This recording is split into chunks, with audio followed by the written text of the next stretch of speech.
yesterday when we were talking about leadership and leaders that you knew that affected your life. And I'm listening to the stories and this notion that here's somebody who believes in you where you don't believe in yourself. Here they see a capability in you that you don't see yourself.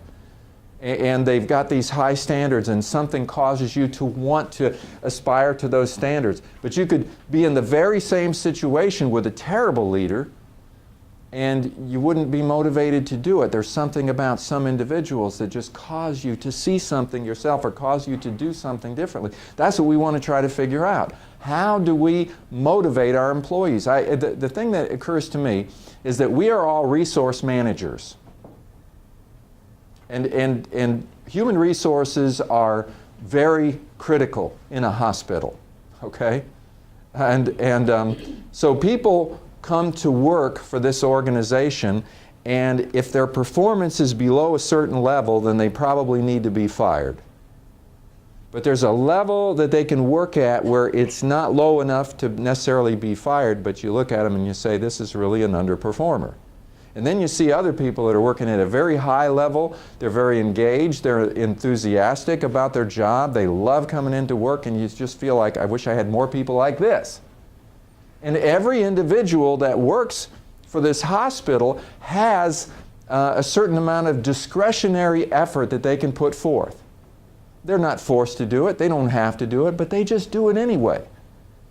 And that's a resource.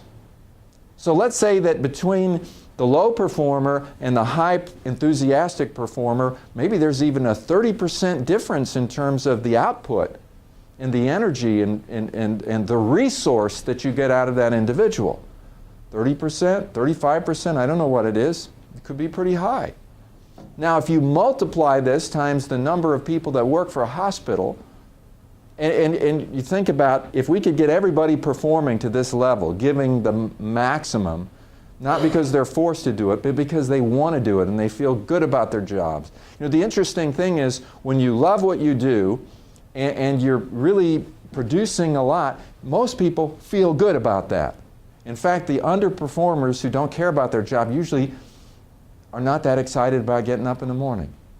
And that enthusiasm, that lack of enthusiasm affects their life in a lot of negative ways. And the people who are happy and energetic are not only doing more for the hospital and for the team, but they feel better about what they're doing. So it's a good thing. So how do we tap into that?